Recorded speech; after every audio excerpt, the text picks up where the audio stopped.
the meal, I think the service was spectacular.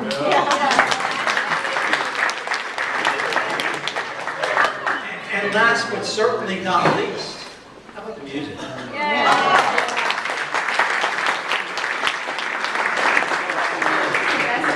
One thing I'd like to add, Carl, is a professional musician and has made several tapes, things that can be purchased in the back of the building at the end of the program.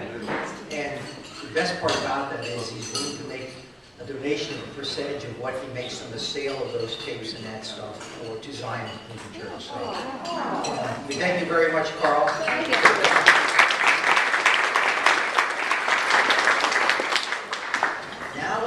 Without any further ado, I'd like to introduce to us, for those who don't know him, a longtime member of Zion Lutheran Church, and also Vice Chairman of the campaign committee, Mr. Dave Berman.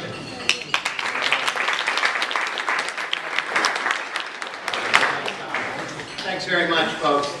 I have the distinct privilege of introducing our guest speaker for this afternoon, Pastor Mark Wimmer. Pastor Mark Wimmer has been married to Lisa, his wife, for 37 years. They live in Belton, Pennsylvania, have 2 grown children and 1 grandchild. Lisa has been nursery school teacher for many years. Pastor Wimmer has been an ordained Lutheran pastor for 37 years. He has served parishes in Montgomery and Bucks counties, has served on the bishop's staff for the Southeastern Pennsylvania Synod, served as the regional manager for the ELCA Mission Investment Fund, worked as a planned giving officer for the ELCA Foundation, and now serves as vice president for church relations for Diakon Lutheran Social Ministries. One fun fact, both Pastor and Lisa Wimmer are also seasonal tour guides for historic Bethlehem museums and sites. Please join me in welcoming Pastor Wimmer.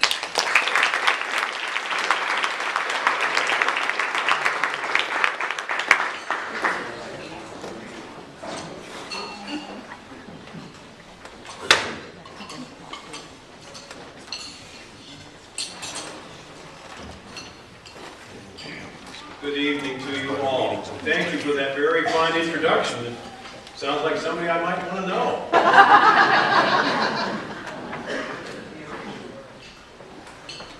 First, congratulations to Pastor-elect Cindy White. Yeah.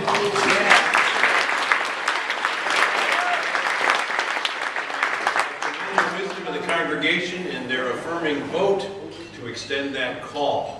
That's very particular wording because technically she wasn't elected. You affirmed the call made by council to extend as the call to the pastor of this church. Is that correct? Mm-hmm. That is correct. In case you were at all interested. I think I made some of your leadership nervous because I didn't arrive until exactly 4 o'clock. Well, actually, I got here at 3:30. I was circling the block for half an hour. And I finally found a parking spot in a town called Coaldale.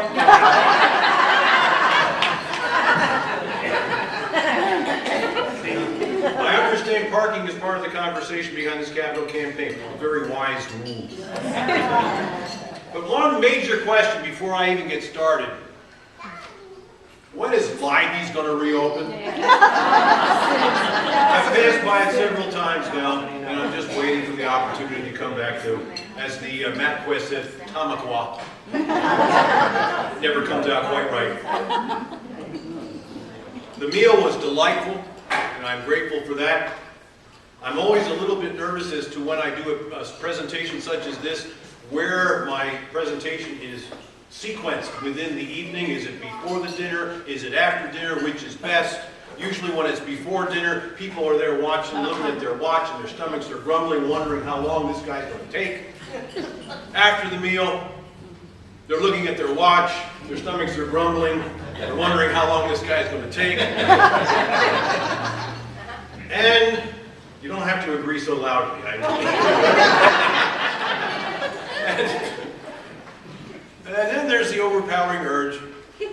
take a nap.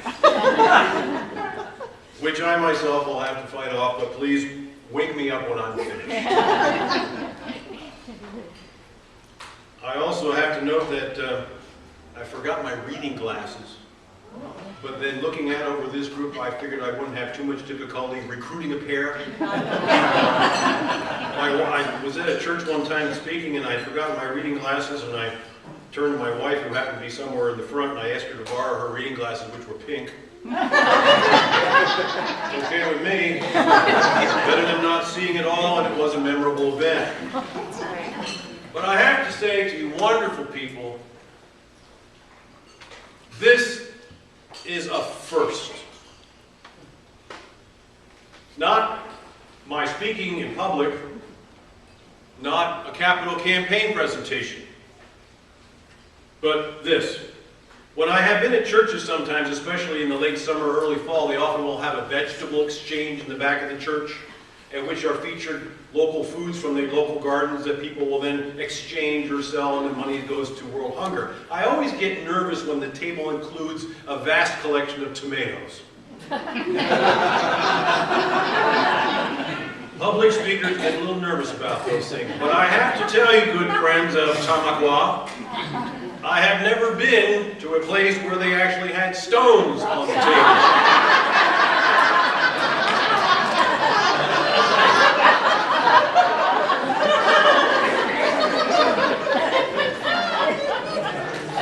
I am nervous beyond belief at this point.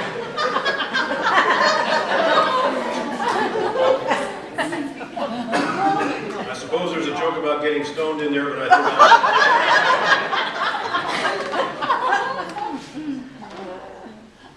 I'm going to have to take one of those home. My wife is not going to believe that they actually had stone people. Well, the biography you heard a few moments ago is indeed accurate. It captures the highlights of my life, and I wrote it, so it should be fairly accurate. But there is one detail that I sometimes share and sometimes not when it comes to the biography, and I didn't put it in that one, but I'll share it with you now. One of the details of my life is this, and it's quite true. I was born in Bethlehem and raised in Nazareth.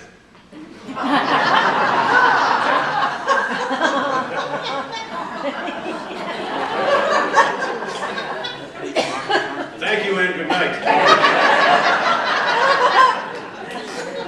Now that may have a familiar ring. But I can assure you that the only thing I have in common with the much more famous resident of those two places is actually I have nothing in common. Actually, the passage that I relate to more often from the New Testament is when Jesus is calling his disciples, and he comes upon Andrew, who then gets Nathanael. And Andrew says to Nathanael, "Come and hear this prophet from Nazareth." And Nathanael's response is, "Can anything good come from Nazareth?" That's my text.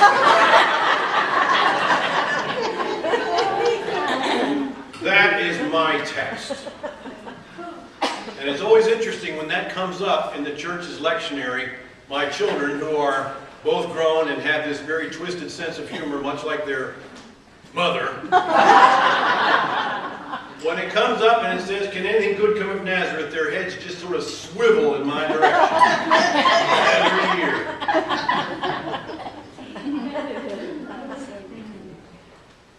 Thank you all for being here.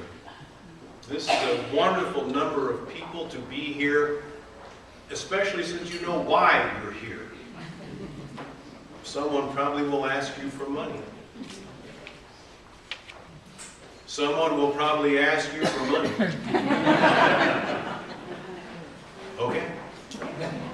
But I wondered why there was such a large number here. I figured it was either because of the speaker or because of the free meal. That's a rhetorical question.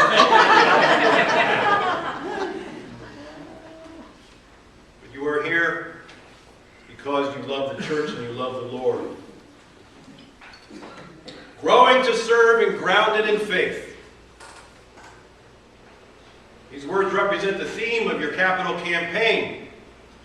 They're also all over your cake. we have come here to learn about the structural issues, reminders are the stones, of course, we also are here to talk about meeting this congregation's future needs, meeting the needs of the community in which you find yourselves located, and while we are also here to enjoy ourselves and hopefully have a little fun, there must be no hiding the fact that we are about serious business. Zion Lutheran Church has some serious repair issues.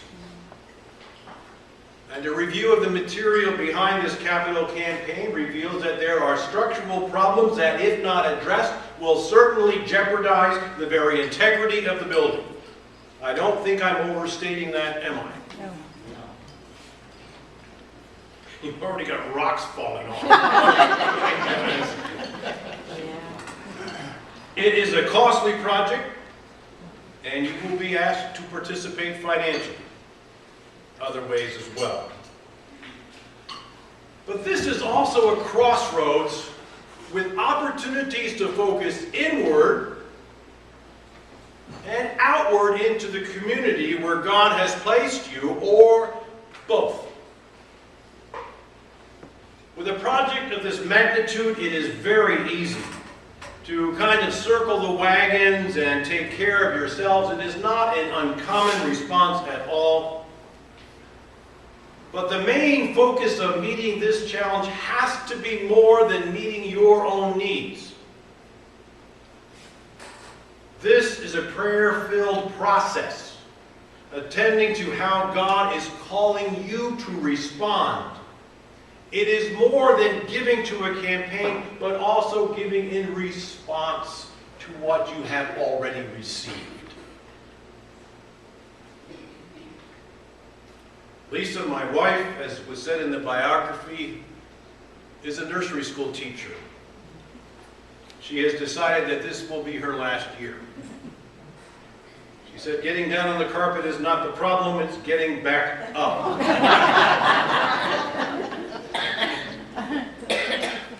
She is a very, very good teacher, and has provided me over the years with some very, very good material. And I wish to use some of that material, especially that which came from one 4-year-old little girl named Parker. As it relates to our situation, I'd like to refer to those times as the wisdom of Parker. Parker likes to play house. And one day in the class, she was the mommy and was holding 2 baby dolls, one under each arm. And she looked around in her class, saw a classmate over here named Peter. And Parker walked over to Peter and said to him, "Peter, you want to play house?" "Yeah."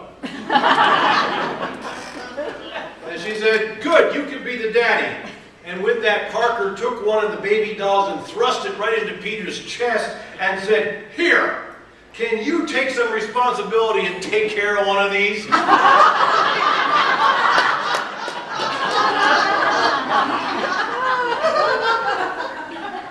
Do you think she might have heard that somewhere?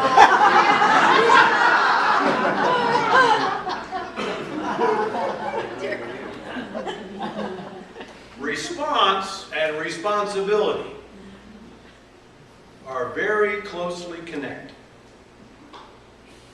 Responding in thanksgiving for what we've already received takes effort as we recognize how much we have already received from God. Some years ago, Lisa and I were listening to a radio preacher who liked to relate stories of his travels.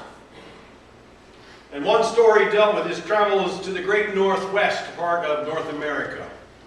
And most of the places visited could only be accessed by the use of a pontoon plane.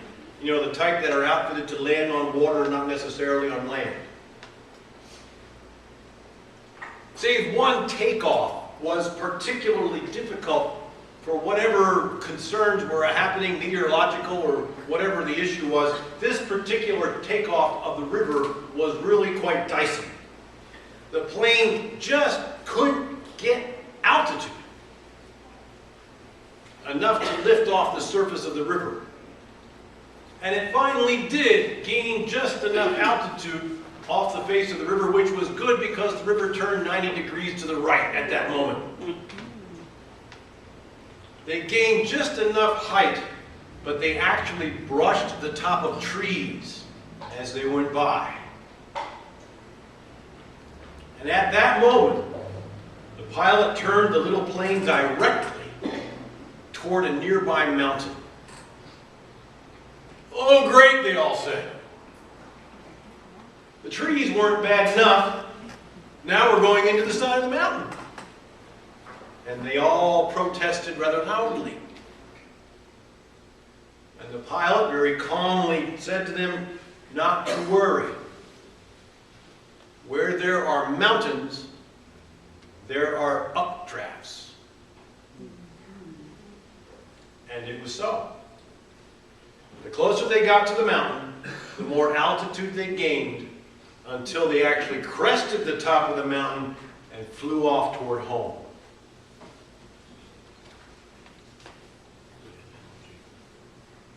We have recently traversed some mountainous territory as we traveled through Lent and Holy Week and Easter. We traced Jesus' journey to the cross and recall the events on that mountain outside Jerusalem. You know the name, Golgotha.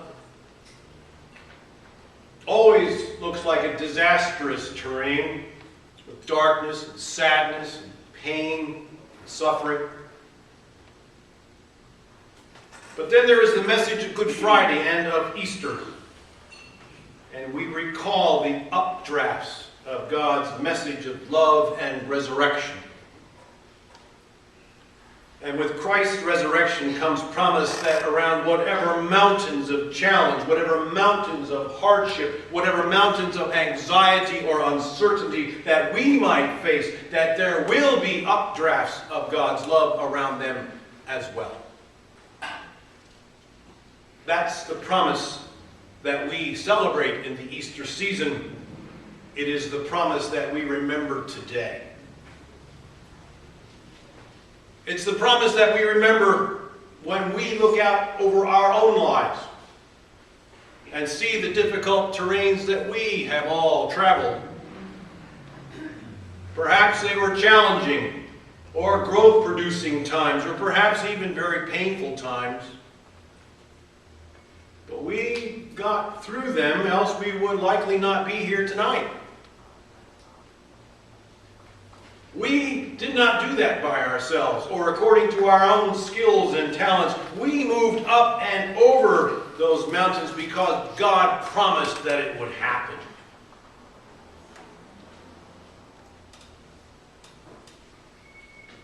Similar types of terrain are faced by congregations. Zion Tamaki has had those times. You need only look at your own church history. Is this not another one of those times? You face the incredible opportunity of major need in your ministry with a cause that will present a great challenge. But please note, I just used the phrase incredible opportunity, and I did that intentionally. Because this campaign offers great opportunity, not only to secure the physical future of your building, but to secure the future of your ministry in this community where God has placed you. What needs does your community have? What mountains are out there? Is there a need of a place to provide community meals, or health care services, or education? Is there a need for an early childhood education program, or helping your neighbors deal with addictions and the home for 12-step programs? Are there other organizations in town that need a partner in their ministry and or a place to provide their services.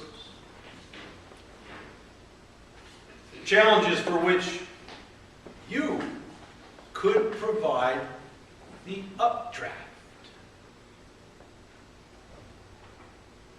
Fixing and securing your building is a very big deal.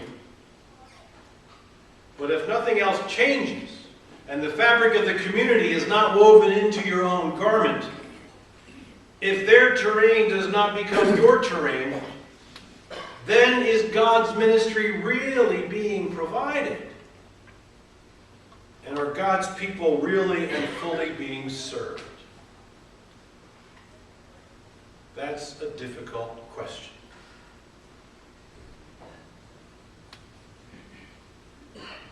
The wisdom of Parker. This past Easter season, Parker's mother told my wife that she and Parker went to the mall to see the Easter Bunny. And as she approached the Easter Bunny, Parker looked up and said, "Hey, you wore the same outfit last year."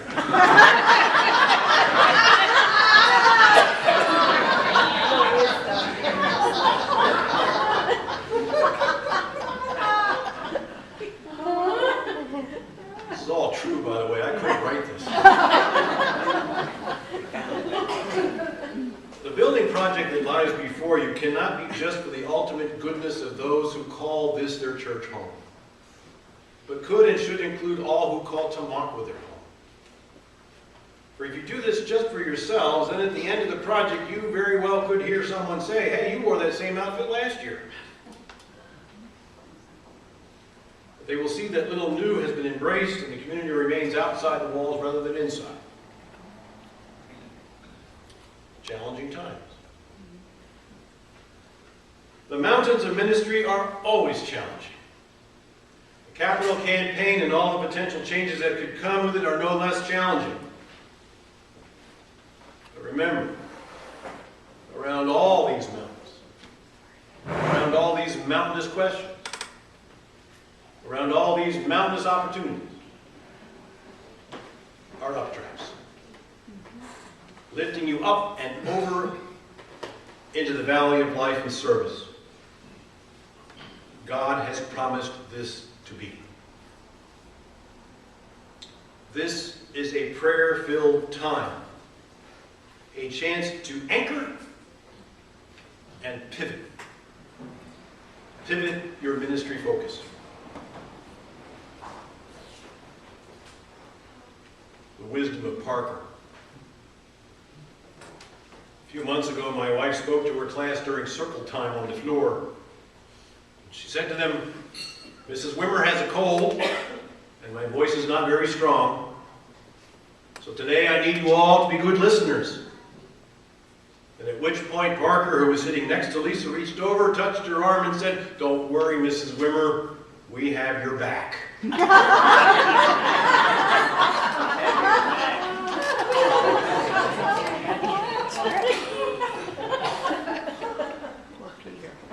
May God help you in all ways to meet these challenges. May God lift you up and over the mountains and guide you into the valleys of new opportunity and new ministries. May you then, in gratitude for what God has done for you, reach into the lives of your own members, but also into the lives of this, your community, helping with the life mountains that are faced and saying to all,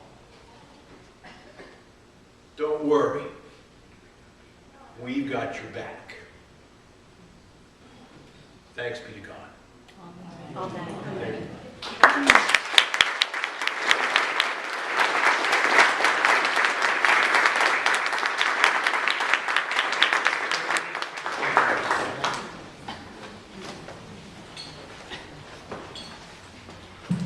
Thank you, Pastor. I just have a question for you, though. Oh. You mentioned rocks on the table. Did you happen to look down at the podium?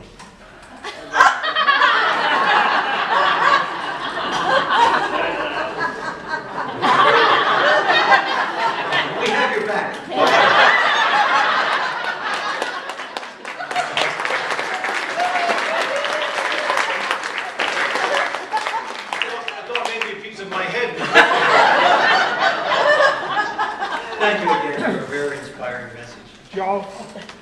Joe, I have one word of advice for the pastor for his own health. Stay out of Jerusalem. I have my own stones now. At this time, it's my pleasure to introduce to everyone our chairman, our campaign chairman, Mr. Jim McRoberts, to share a PowerPoint with all of us. Thank you.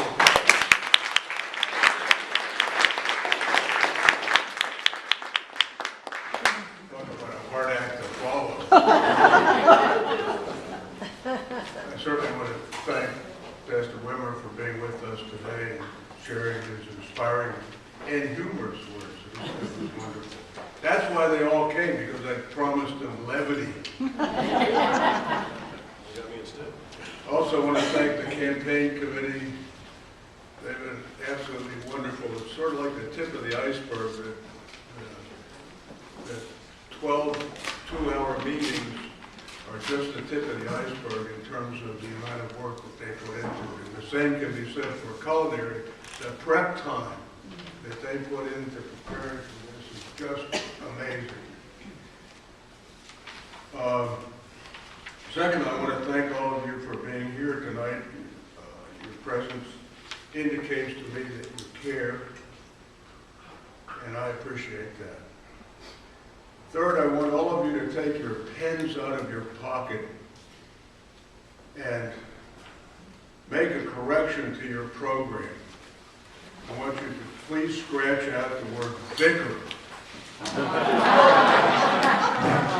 write in the word pastor. Pastor Garvey told me to do that today. Also, while you have your pens out of your pocket, please find a piece of paper, the program or something, and note any questions you have during the next presentations so that you can ask them at the end instead of interrupting the presentation. So after Bob Jones has finished explaining the commitment form, we'll open the floor to questions about anything, but we don't want you to forget. I'm about to present the third PowerPoint presentation essentially to this group. The first group was maybe 11, 12, maybe 15 people maximum. Look at, I'm thrilled. The second was a larger group. It was a congregational meeting. The first one was a workshop that we had after you made the decision to remain in this building. That decision was passed by 95% of those voting that day, which was really impressive. After the second presentation, when we presented a financing plan for getting this done, it passed by 97%.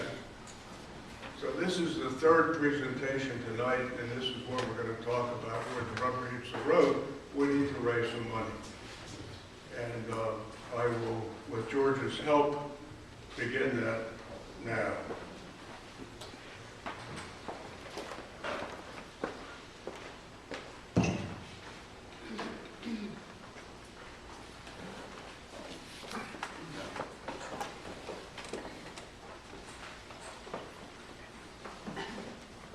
We're going to dim a couple of lights in the center section just so people can see this a little bit better.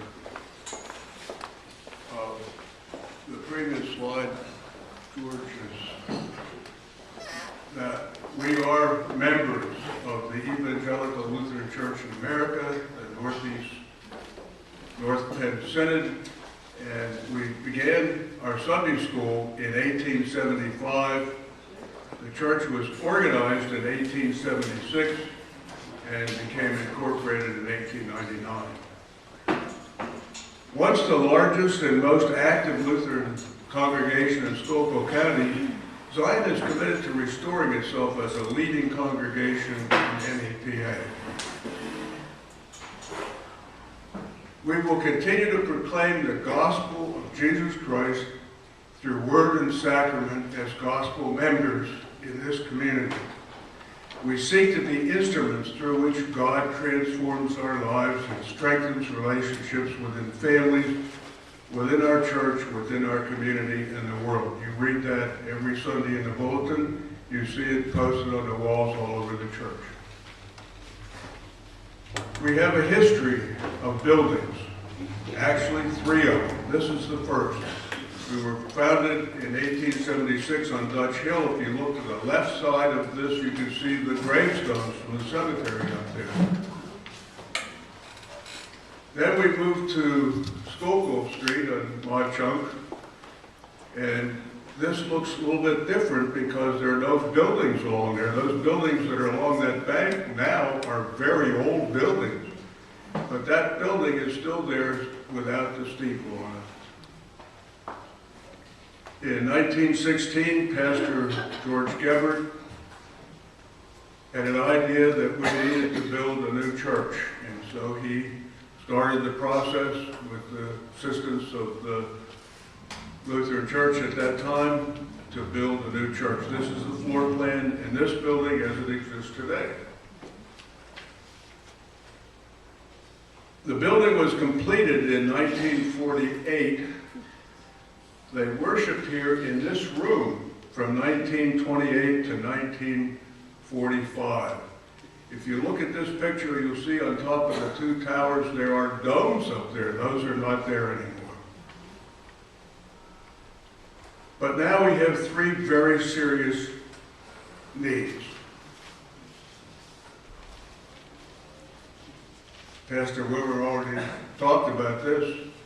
The building is crumbling, the materials around the windows and doors.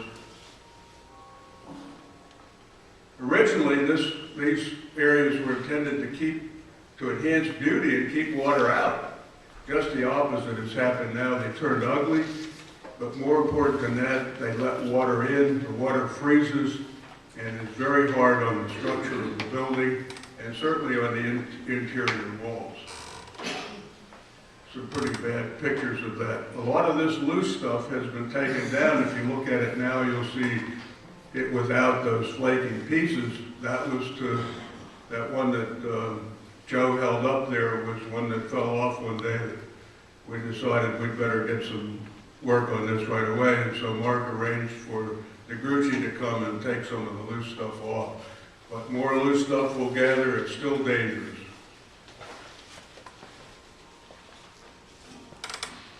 None of us wants to get hit on the head with one of those loose pieces. The cost of repair is expensive. Not only the surrounds around the windows, but also this process that they follow now, and the quality of materials is better. Actually, they're pointing up the stones on the building as well. That has been a problem because of water getting in. They're pointing up those stones.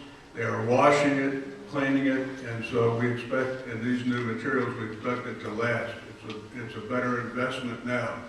The problem is, and we talked about this when we made the decision to stay here, without repair, the building will become useless, and will need to be abandoned and demolished. Inadequate parking. Pastor Wimmer also talked about that. And many of you may have found that as well. And we've had some declining participation. Some of it's because we have lost some members, and some of it is because some of our members aren't as active as they once were. We need to increase participation both in terms of growth of members and active members as well.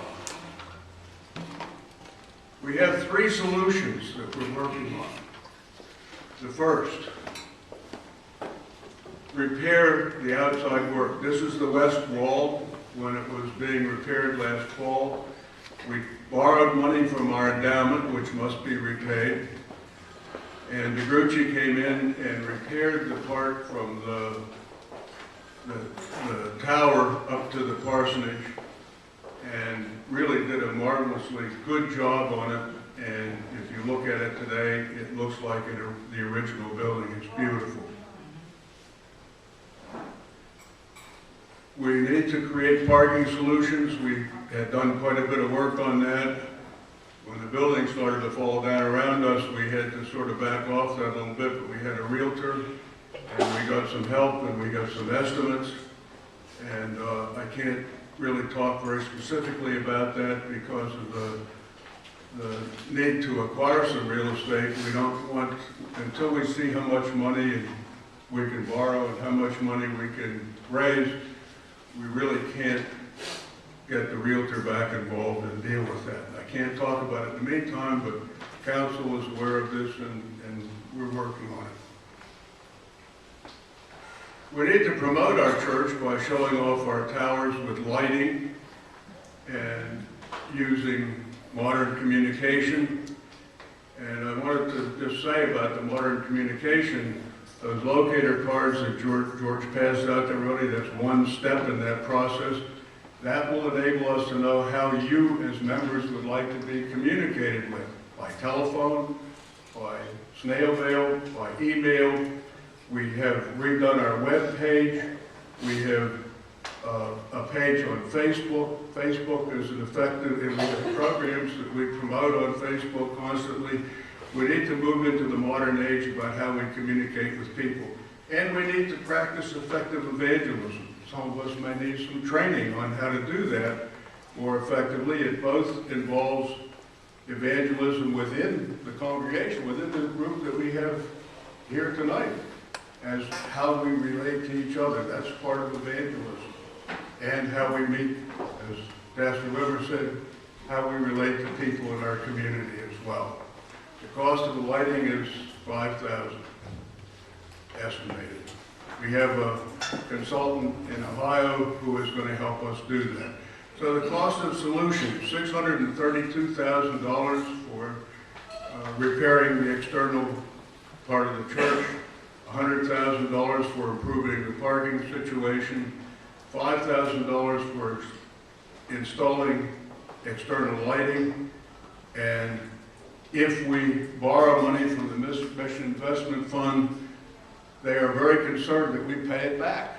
It's a well-run organization that lends money at very reasonable rates. They have money to lend. In fact, we have money invested with them, which is also one of their requirements. But the $139,000 is what would cost us to repay the loan over a 10-year period, $600,000 over a 10-year period. So here we are to the capital campaign, why we're here tonight. Grounded in faith, growing to serve. That's our motto, that's our slogan, that's our symbol. And that you'll see very soon is going to be a giving tree. The campaign needs to run for 10 years in that the Mission Investment Fund reasonably requires us to show member commitment to paying this thing off, paying the loans off. We as members must take the lead and provide evidence in terms of member commitment. Former members, we and they need to preserve the tremendous heritage that this church has. As you look around upstairs and throughout the church, you see how people gave their lives, both in terms of those who labored hard here and those who gave their money here. And grew up here and learned how to live their lives here and worshiped here. We need to, and they need to preserve that heritage. The Tawanka community, Zion provides important facilities, services, leadership, and architectural beauty for Tawanka. Foundations and corporations, your investment in Zion are important. How can you help? Make a 10-year financial pledge. Make one or more cash gifts to the campaign. We have, a number of you have already done that. People external to the church have already done that. We have received, without soliciting them, people in the form of memorials of one kind or another have already given something in the neighborhood of $6,000 to the campaign to start us off. Be supportive of the church in your prayers, your attitude, your attendance and participation, and your financial support.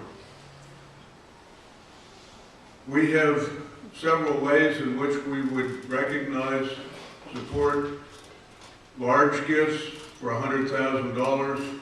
We will offer to memorialize a tower for $100,000 to memorialize the parking lot, for $50,000 to name Founders Hall. Founders Hall is the entrance hall that you came in on, and that will be, it has our former pastor's pictures up there. It's going to be refurbished and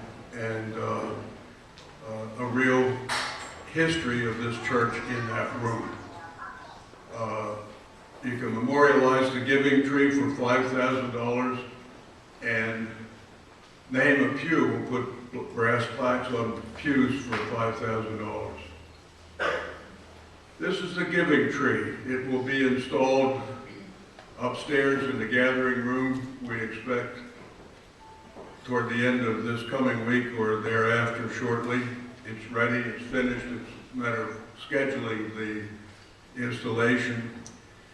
An engraved leaf will be placed on the giving tree for a one-time gift of $1,000 or any 10-year pledge to the campaign. The square plaque in the middle is where the memorial, if we get a memorial gift of $5,000, that's where that will go. We will recognize all cash honorariums. Memorials will be listed in our weekly bulletins as we always do. That's a picture of the Gebert Chapel upstairs that was redone by the tremendous group of volunteer members that we have, a couple non-members maybe, that was made possible by redoing that west wall of the church. And it is Cindy redesigned the way it's set up, and it's a beautiful spot in the church for personal prayer and for small ceremonies of one kind or another. In the words of the hymn by Samuel John Stone, the church's one foundation is Jesus Christ our Lord. Our faith drives our commitment to repair, renew, and grow to serve. We've been given a building with room for services of word and sacrament and rooms to hold mission and community events. We must repair the most beautiful building in Tamaqua in order to expand our ability to be God's hands and feet in our ever-changing community and the world. Thank you all very much.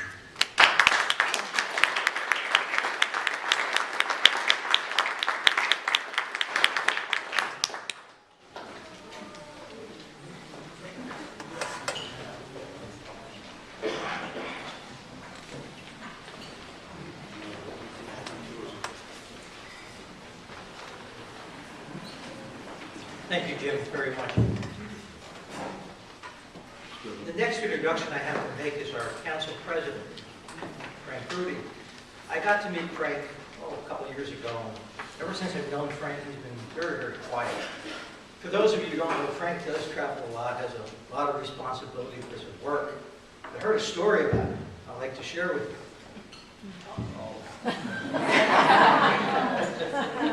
He doesn't know what's coming either. Frank was at one of his faraway meetings, and he just been up with all the work during the day. And he heard that there was a meeting at a church one evening, and he decided to pay a visit to that church. And at this meeting, one of the congregation's wealthiest members decided to share a story of faith. Guy gets up and says, "I'm a millionaire. And I attribute it all to the rich blessings of God in my life." And the guy said, "I can remember the turning point in my faith as if it were yesterday. I had just earned my first dollar, and I went to a youth meeting that night. The speaker was a missionary. The missionary spoke all about the work he had to do. The man said, I knew that I only had a $1 bill, and I had to either give it all to God's work or nothing at all. So at that moment, I decided to give my whole dollar to God. And I believe to this day that God blessed me, that I made that decision. And that is why I'm a rich man today." When he finished and sat down, he happened to be sitting right by Frank. Frank leaned over and said to him, "Congratulations, what a wonderful, faith-filled story." Then he said to him, "I dare you to do it again." With that, our council president, Frank Lee.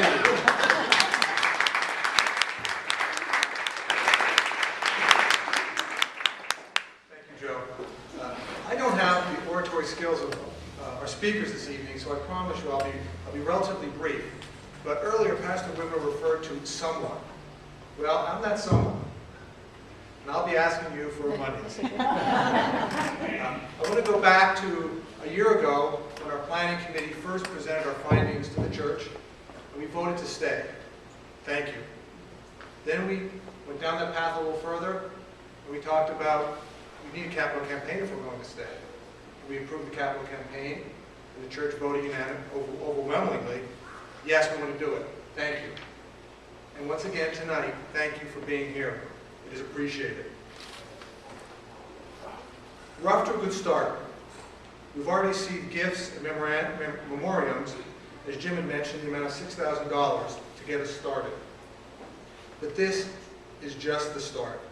Much more is needed. You can tell from the presentation that Jim went through.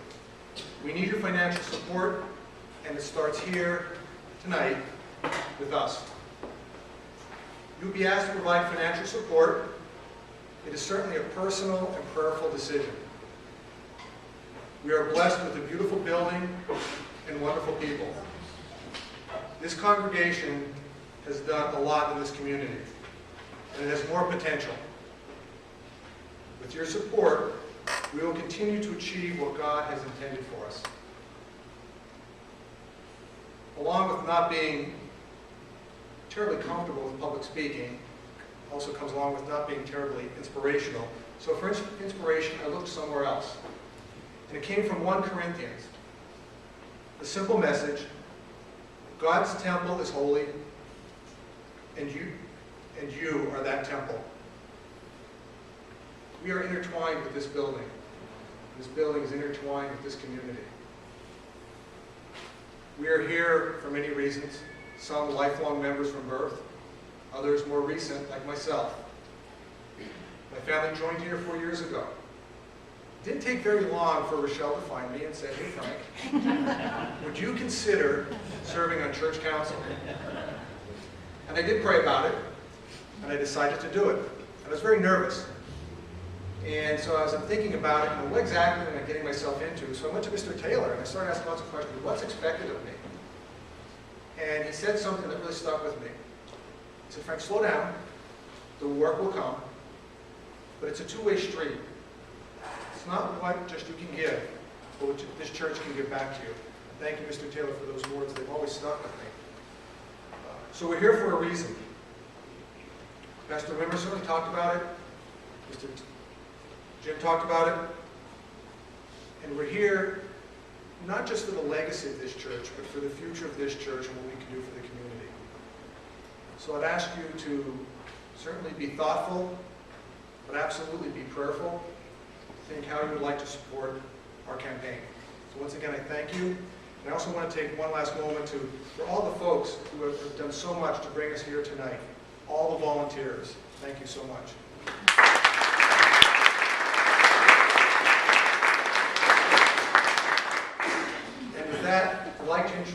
Bob Jones, who will provide information and instructions about pledging.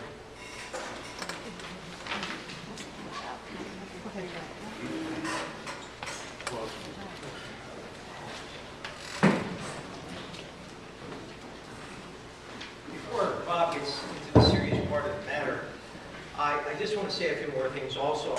Another story I have to share with you. You know, all these things happen to me as I'm sitting there. I don't know why. But a man died and went to heaven. He was met at the pearly gates by St. Peter, who led him down all the golden streets.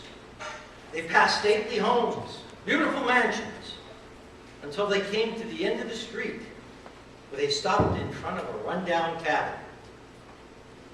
The man asked St. Peter why he got a hut when there were so many mansions that he could live in. St. Peter just looked at him and replied, "I did the best I could with the money you sent us."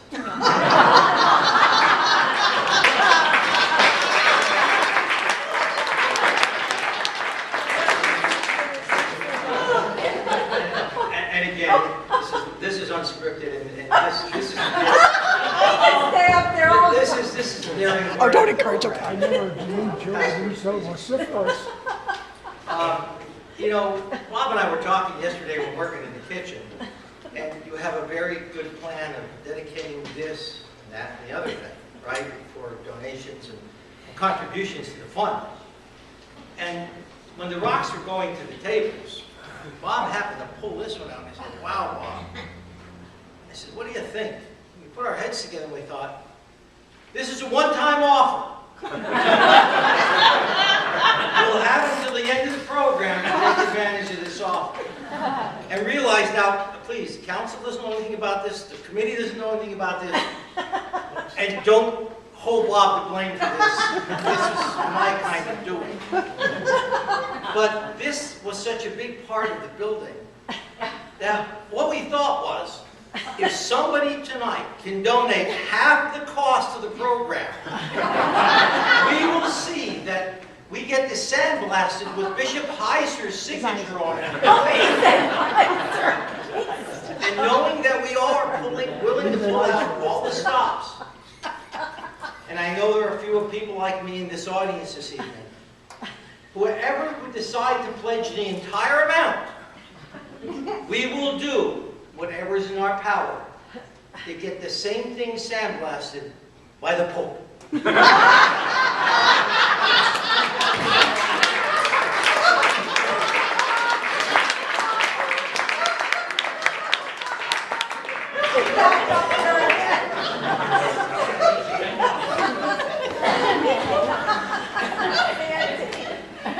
The pledge forms.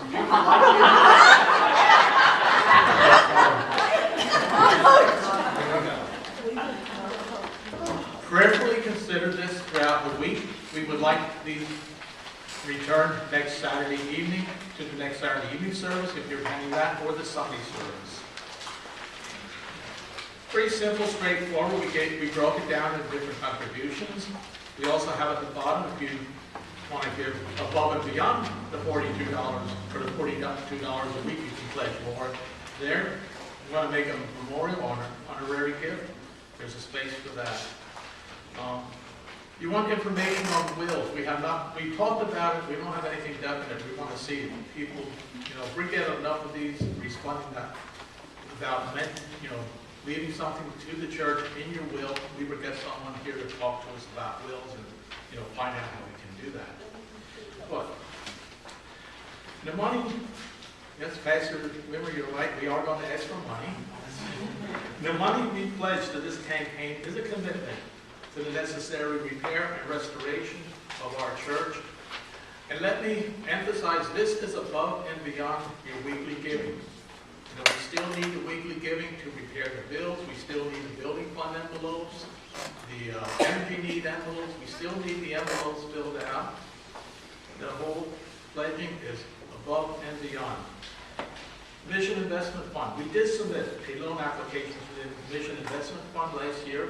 We asked for $600,000. They looked at our financials, They said, with what they see, they could not loan us that much until they see the results of a capital campaign. So this whole campaign has grown out of that.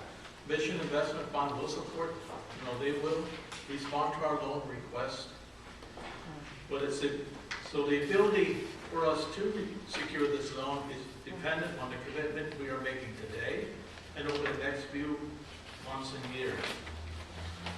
I'm certainly no tax expert, but there were some things I was looking at on the internet. If you do want to consider donating part of an annuity and interest from an annuity, talk to a financial advisor, someone who knows what they're doing.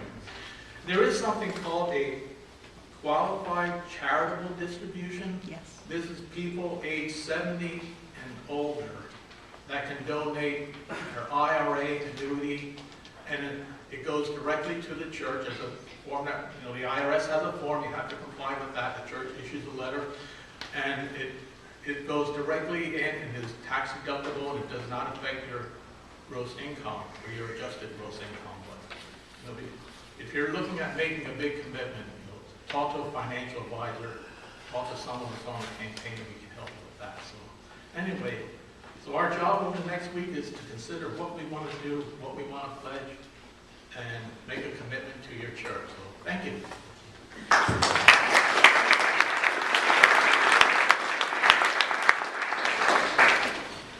We promised that we would open the floor to questions. Did you write them down, or are you too anxious to go? Yes, sir. Yeah, I thought that we were already indebted to the tune of about 610,000 or more. We are not indebted for that. Our debt is 200 and, tell me, Dave, 200 and some thousand to the Endowment. endowment, 128,000. 128,000. 128,000 to the endowment. We've begun paying interest on that from the campaign fund. We haven't made any principal payments yet. That's all the indebtedness that I know of that we What have. was Mr. Carucci's bill? It's not. We paid part of that out of current funds for building and part of it out of that endowment fund. That's all that we have done is that west wall, and that was, what, 158, I think. $158,000. So that basically we're starting almost even. Well, we have that endowment to pay back. Yeah, We have ourselves to pay back. That was just about even other than that. That's right. Okay, thank you. You're welcome. Yes. The only thing I'd like to say is, in the presentation, I know in the past, we forget that somewhere around 1929 is when this building was really taken on to be built and developed what it is today, and that was the Depression. Yes. No question about that. Not only that, but after the Depression came World War II, and they couldn't do anything. They met down here, and the upstairs was just a shell. Same thing happened to the Cathedral Learning at the University of Pittsburgh. It was just a shell. And the pastor called for a Christmas Eve service upstairs in the dark, in the dirt, nothing, no furniture, just construction stuff laying around. And he said, we need to finish this sanctuary. How many of you will give $100 to do that? He says, I'll give the first $100.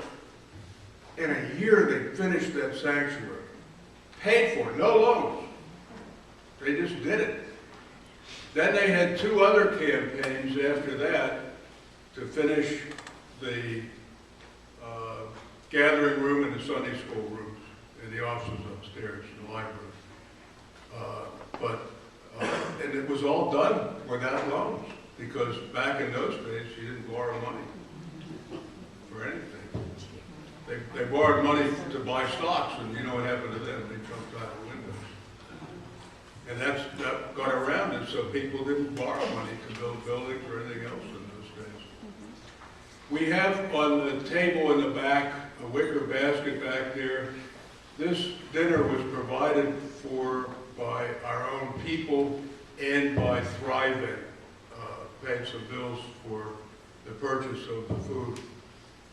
If you wish to make a free will offering, we're not going to pass the basket. It's on the table back there. You may feel free to do that. All the money that is contributed in there tonight will go to the campaign. There already have been some contributions made to it.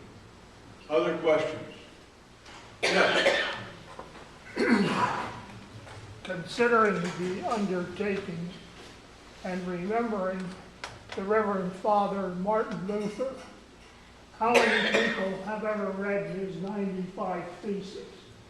Two people went to seminary. I'm referring to number 46, when he said something very pertinent to what we are doing, because he was dealing with the Pope in Rome building St. Peter's. And this is what he said about that building project. Christians are to be taught that unless they have more money than they need, they are bound to reserve what is necessary for their own families, and will not by no means squander it on pardons for church buildings. So we have to be careful, because there are people who are wondering whether they're going to get additional money to help pay. Good point, John. We are not asking people to do that, and we are not selling indulgences. No, no way. Other questions or comments?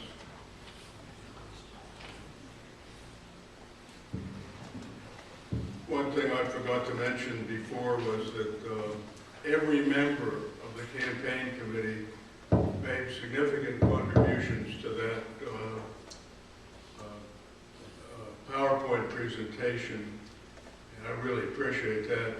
And one in particular, George, who not only provides his technical skills for services and for PowerPoint presentations and other things, he also shares with us his communication skills, and we appreciate that. Thank you.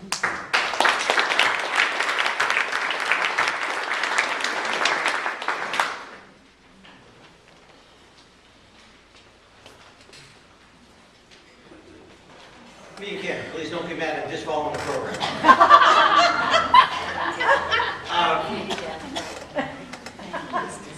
Pastor Mark, in his talk to us this evening, had mentioned how the great time of year this is. We just got through Lent, we're in the Easter season right now.